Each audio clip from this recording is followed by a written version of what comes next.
Hi, I'm Heather Bichkowski, and this is my friend Sam Miller, and we're going to do a song show today. And my song show is called So Sensible because all the things that I make, I try and be really sensible about being able to use products, to reuse products and to make things that you can use in everyday life. And I don't just make clutter and doodads. So today for our first project, I thought we'd go with something simple, and we were making a toss pillow, and this is something that Sam asked me about a few weeks ago when she got into her new place and she wanted to make some new pillows to spruce it up. So she picked out this lovely fabric that's coordinating, and we decided to do something simple and just do one color on each side so that you could kind of flip it out over for your mood or whatever. So first thing you're going to do is you're going to pick out the size that you want for the pillow. It can be 12 inches, it can be 18 inches. It's really your preference of how you want to do it. If you get one of these cutting mats, they're really convenient because it's easy to line up what size it is by just holding it up here. You can see this is about 21 inches.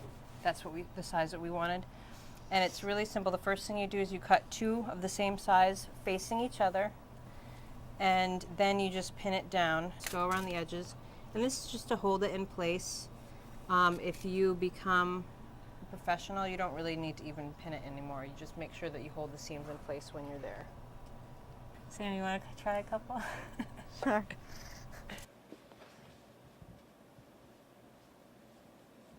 Like this? Yep, looks good. This one I think I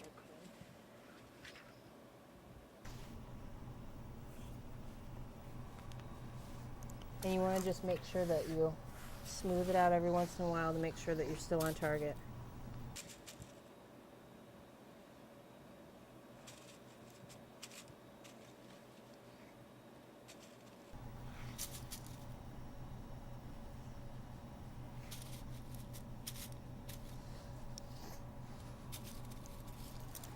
And then probably just one more at the top, and it'll be good. All right. You want to sew it? Okay. So now we have it all pinned together, and we bring it to our machine. What you're going to do is you're going to take your cut squares, and they've been pinned together, and you just take it midway, like a little bit off of midway, so like right here, so that you have this much remaining, and you start sewing. And I always do a 1/4 inch stitch, but you can do whatever is comfortable. Some people do more than that, like an 1/8 stitch, but I'm a quilter, so I'm more comfortable with a 1/4. So you just start sewing.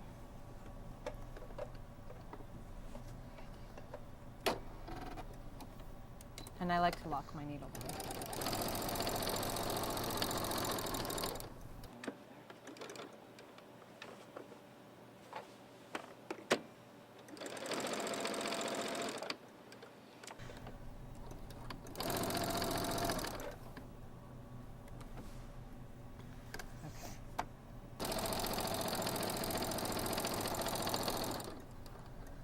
And of course, when you get to the corner, you're going to pivot. So you're just going to lift your presser foot up and just turn it. All right, Sam, you want to take over?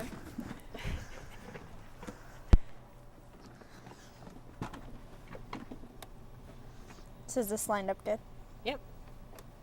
And it's just a toss pillow, so if it's not straight, you won't even notice. All right.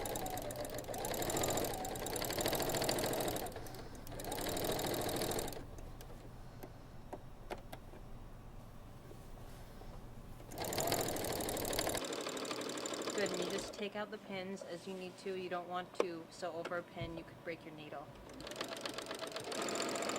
I'm not skilled. And then you're not feeding it through though. Don't hold it with this hand too much because it's going to feed itself in the sewing machine. You just want to guide it.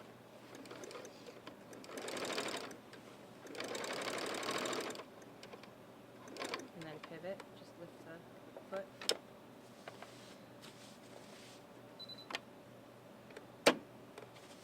that good?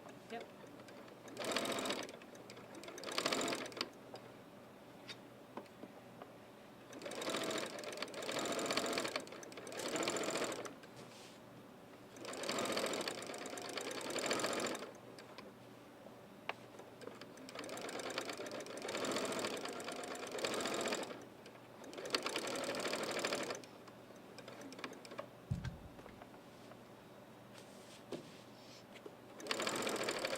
Haven't done yet. I'm an awful sewer. Just make sure you give it enough on the side, because if you make it too narrow and it wasn't overlapping on the back side, then you might have to go back and restitch. And pivot.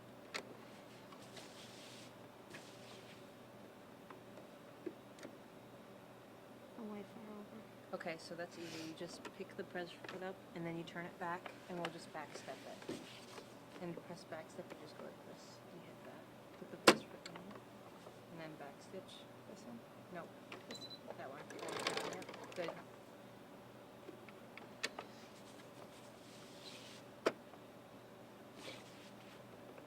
And just make it work. You can just drive over there.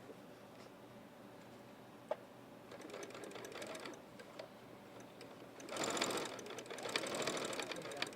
It's toss pillow, right? It's okay. All right, so you're gonna stop soon. Maybe a little bit where the pin is, and then stop.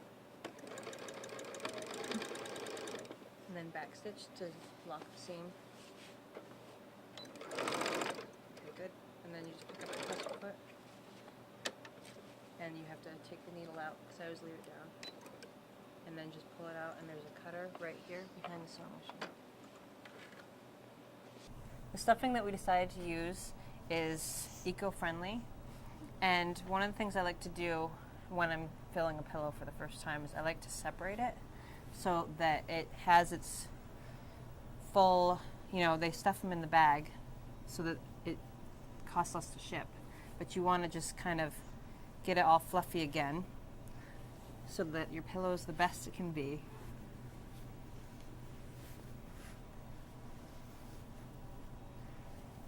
This can make a real mess too. This is eco-friendly fiber. So it's probably recycled, like.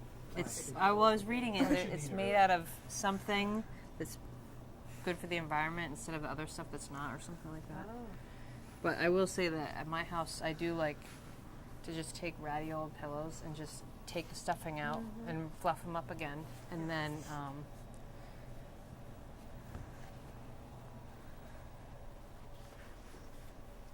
the real secret is that I get the rest of them at the yard sale.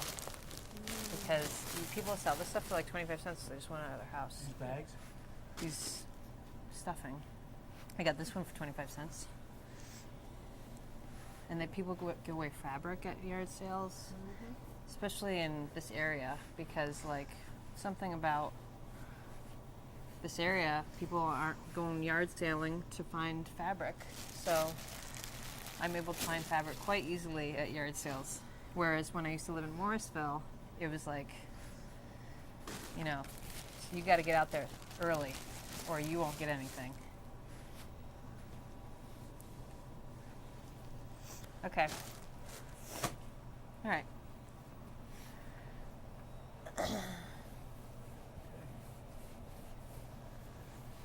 What are you doing now? Okay, so you want to make sure the stuffing gets into all the corners, because you wouldn't want, a pillow that's all round in the middle and nothing gets out to the ends.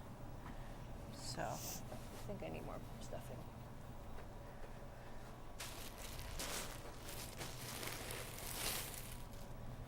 So how do you know when you have enough stuffing? It just feels right.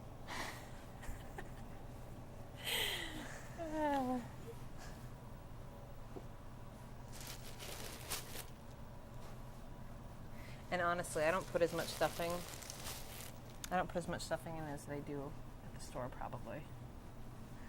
Because, I don't know. So you just kind of make sure it's good enough for you.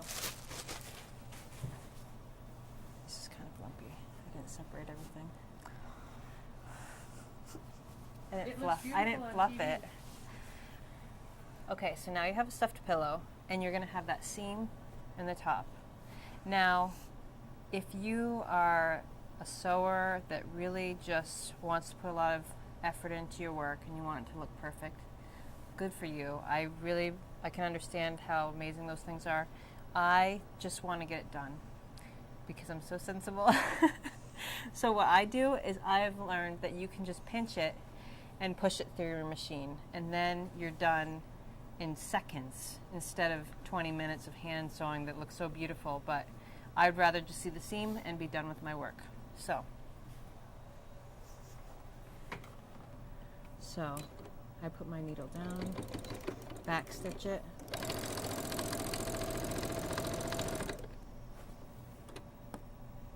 It's like it's locked onto your sewing machine.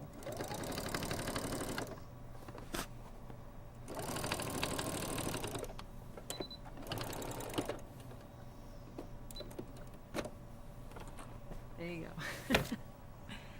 So another project that I've brought to do today is a pot holder. Of course, that is very sensible. We all use those when we're cooking, and it's very simple to make. First, you cut 2 squares of whatever fabric you want. I picked 2 of the same, and again, it's really easy to just measure it up to make sure that you're even, and you just pick a size that you want. You know, most of my patterns I've gotten from just using stuff around the house. So I grab a pot holder, see how big it is. I usually just hold the pot holder down and cut around it. That's the easiest way for me.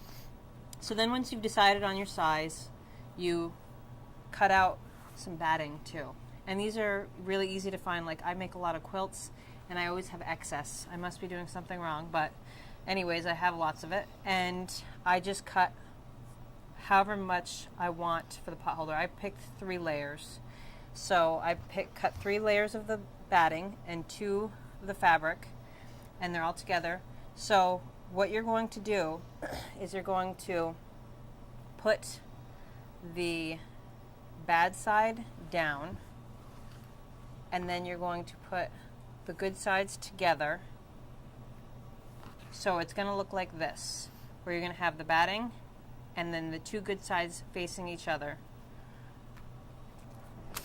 Okay, now we're going to pin it together just so that it doesn't shift around, and you just pin it all over the middle, around the edges. Batting is kind of tricky to work with because it slips a lot.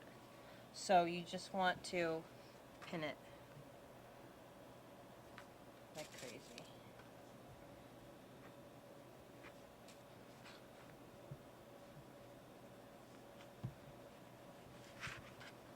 So now, once you've got it pinned so that it can't shift, you're going to bring it over to your sewing machine.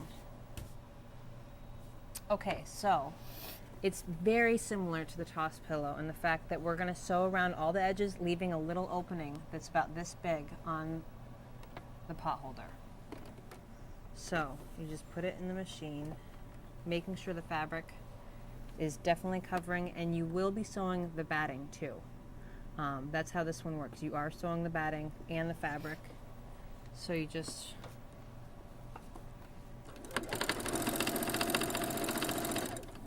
and then pivot. And you might have to push this a little bit just because you're pushing a lot of batting. And you can see as I'm flying through this, I don't want those pins in the way. I just want to be able to sew it because it's such a small piece. You don't really need the sewing pins and the corners and the edges. Oh, and you see the bulk has shifted, and that's okay. You're just going to clip off that excess. Did you see the bulk shifting?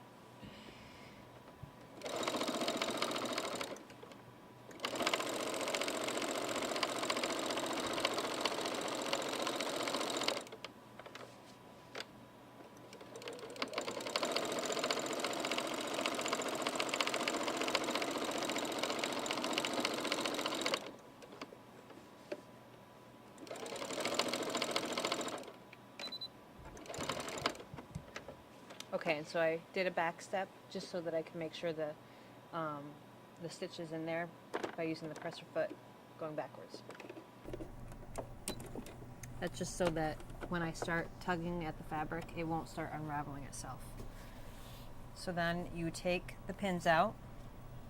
So, as you can see, it's a little crooked, but this matters not, it's a pot holder.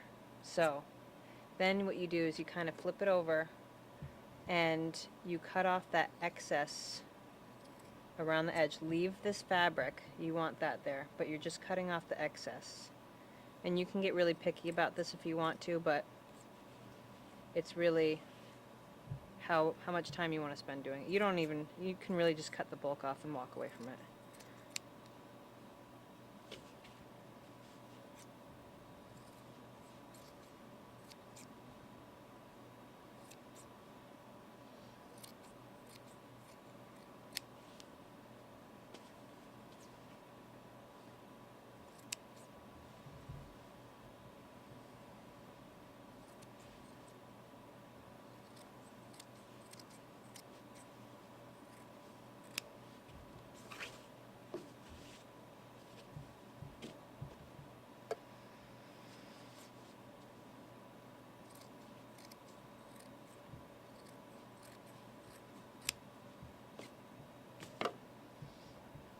Okay.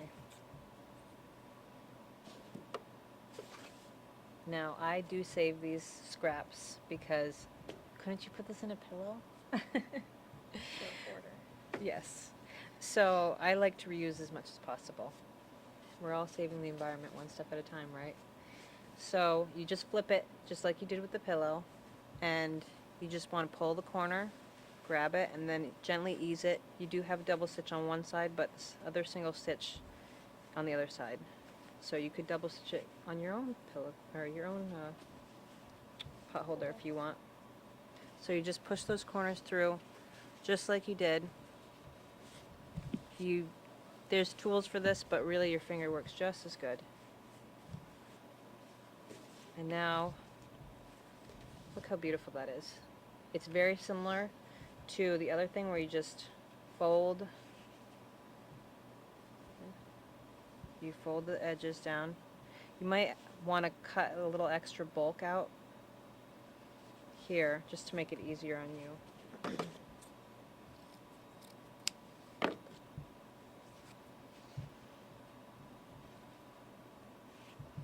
So, see how I just fold it over there and then I push that down. Do you need to pin it?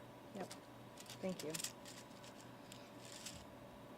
And just, oh, see it's coming out again. You don't want that, you don't want to have to fix that stitch later, so you make sure you pin it right in the first place.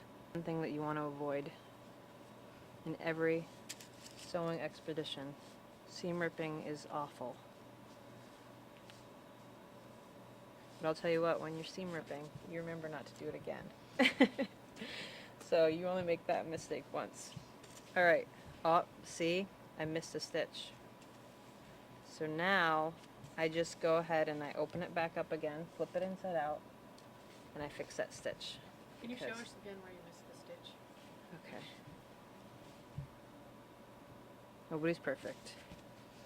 So you just flip it back out. And it's good that I noticed it now instead of later, because then that would have been a drag.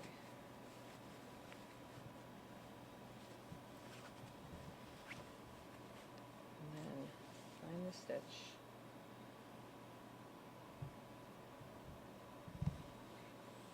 Here it is. When I was cutting, I must have cut the thread. So, there you go. Simple fix. You just go back to your machine. As long as the fabric wasn't injured, and it wasn't, just do it again.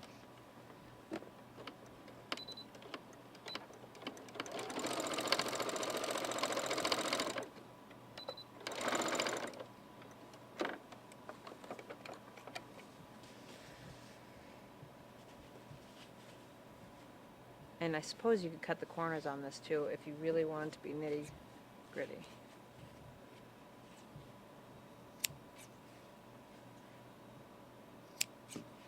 See, it was a good thing I messed up. Now we get to do it the right way. All right. So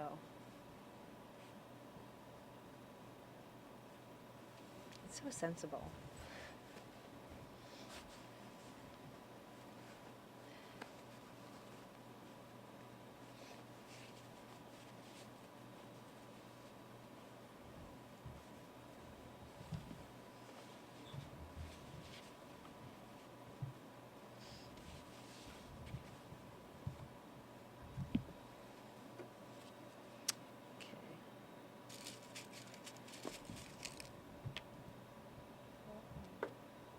Use one of those, that would hurt. Okay, so you just fold it down, and when you're doing that, you're kind of pushing down on the stuffing to make sure it stays there. And then you kind of just ease the fabric over there, because that's where it wants to be, the rest of it. You just pin it in place.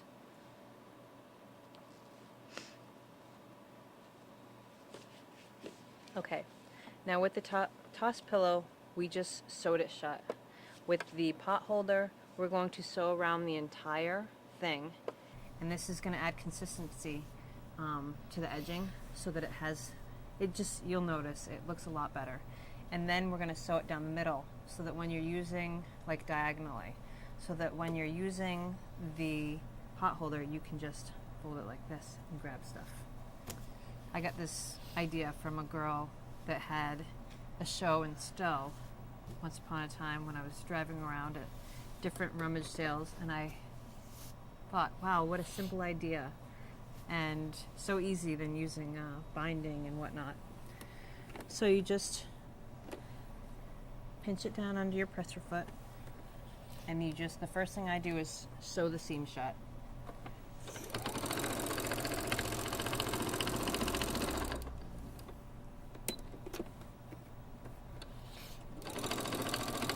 You want to give it a try?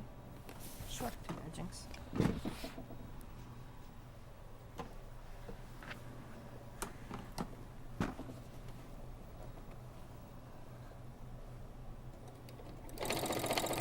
Just feed it through, because remember the batting is going to resist. So you almost pull it through.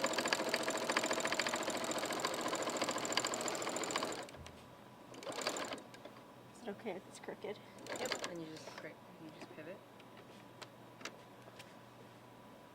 And you're going to push hard because you don't want it to get stuck in the corner. There you go.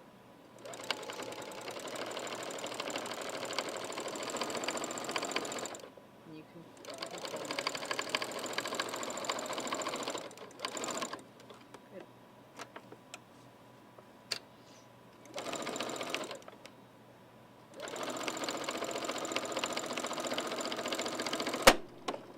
I was worried that was going to happen. You got to pull harder. Because, yeah, I'm going to fix it. Broke the needle.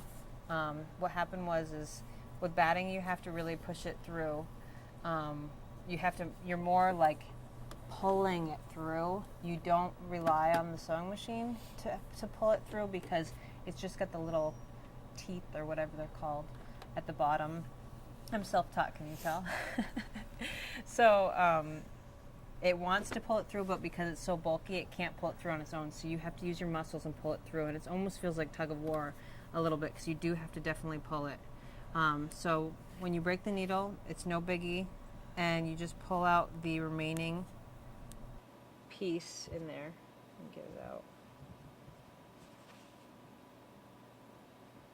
Because you don't want to get stabbed with that later. That would be no fun.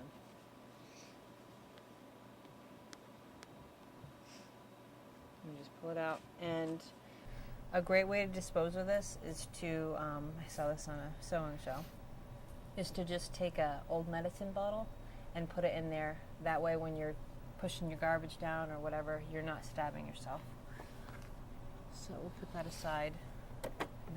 So you just go ahead, and there is a groove to the needle, so there's a flat side and there's a round side. So you want to make sure that you kind of either look, or at least don't force it, just kind of slowly keep turning it until it fits right.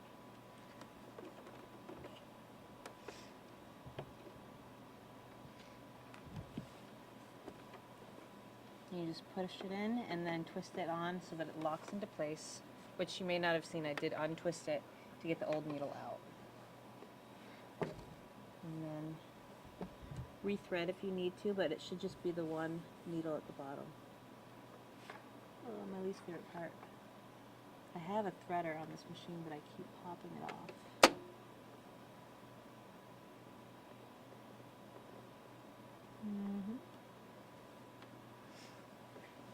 That's what it is, folks. All right. So, start back where we left off. Trim the excess thread and just keep going. Do you want to play tug of war this time? You can do it. What if I break another needle? Don't break another needle. This time pull it like you. I thought I was pulling. And don't go so fast too. Sometimes it helps to go slower. That's fast. This is why you need to be barefoot when you do this. Then you can feel the pedal and you know exactly how hard you're pushing it. When you're wearing sneakers, it kind of, you know, sensory deprivation. And then just back it up so that you can lock it. And then you just take it out.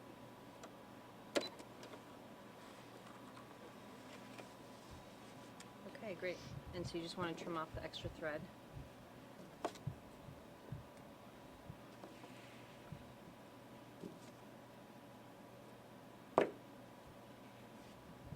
There's some more over here.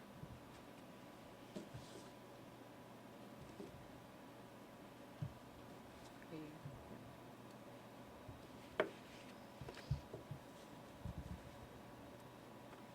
Perfect. Now we're going to go with that diagonal thing. So, if you want to, you can do a chalk line if you really care about straight and even. But I kind of have an eye for what's lined up, so it doesn't bother me. Do you feel comfortable, or you want me to make you a chalk line? I think I can do it. Okay. So just aim for that other corner and just know that if it's lopsided, this is a pot holder. You're probably going to put a huge burn in it within like the next 3 years. So, you know, it's not like an heirloom quilt. Okay. If you want. It's a good idea. Remember, tug of war.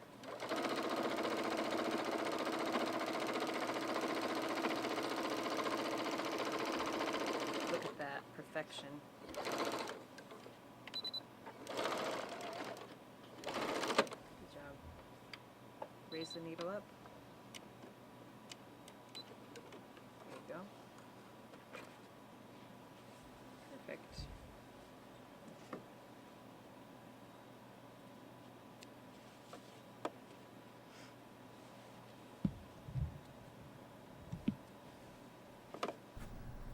Voila.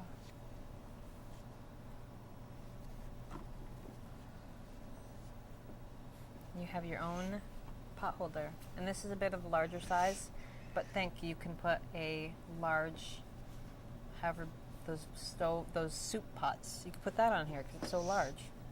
Or you can just use it for getting your cookie sheet out. But there you have it. And you can put more stitches if you want it to go either way. It's up to you how much effort you want to put into it. But I just think it's a great, simple pot holder. And of course, if you hang your pot holder, you can put the little loop on there. I have a drawer for mine, so I don't do that. But you could just take a little ribbon and make a loop and sew it on, back stitch it, and it's simple as that. I hope you like that project. How to use your machine? I don't know where to start really. First, you have to plug it in. You have to make sure your presser foot is where you can reach it. Mine is not. Aww. Okay, there's a couple different things about your sewing machine that you may or may not know. A lot of people I know own sewing machines, but they don't know how to use them. And I feel your pain. It took me years to figure it out myself. But one thing I will say that I've learned is that I was using the wrong sewing machine, because my old sewing machine, I would just get so frustrated because the bobbin has a tension guard or tension something. Remember, I don't know any of the words for this stuff. And if I do, it's a miracle. So this is a bobbin, that's the correct word. And mine actually sets its own tension. So with your bobbin, you're gonna find it's in a metal case, and there's a little, you'll need a flathead screwdriver to adjust the tension. And from what somebody told me was, when you pull it, it should slowly roll down.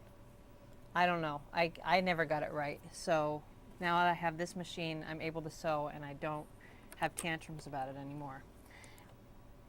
When you're putting the thread in the top, you put it in, and the one thing I always check for is to make sure there aren't cuts, because some of the rolls have cuts so that you can leave the thread like this and leave it locked in place so it doesn't unravel. But you want to make sure that is on the bottom and not on the top, because I can't tell you how many times that I've started it and I'm like, wait, why is it stopped? It's because it's gotten locked in that thing. And then you just put the top on, and then there are always directions on the sewing machine how to load the thread. So if you just follow the arrows on the machine, it should tell you exactly how to do it. If not, the manuals work wonders too. If you can find a manual, sometimes you can find them online if you don't actually own it. And then you just zigzag it through. Sometimes you can get needle threaders too. Sometimes they have a needle threader attached to them. So then you just use your needle to pull the thread through underneath. I'm sure there's a fancy name for all this stuff. And you just pull the thread through, and there you have it. Now you have it, it's prepped and ready to go. There's different controls. Sometimes, well, you've got the presser foot. That is what holds the fabric down. I like to keep my needle down into the fabric. I have a button for that, but if you don't have a button, you just manually twist it like that, and you can leave it in that. Not all of them have that feature. So there should be different stitches that you can use, and you can try out all the different ones like that. You can also get preloaded bobbins, which is what that is down there, and then that saves you some time. Mine does have a bobbin loader, or whatever it's called. Again, I'm not the queen of sewing words, so I won't win that prize. But it's pretty simple after you figure out how to use your sewing machine, and I hope that you enjoy this show I have for you.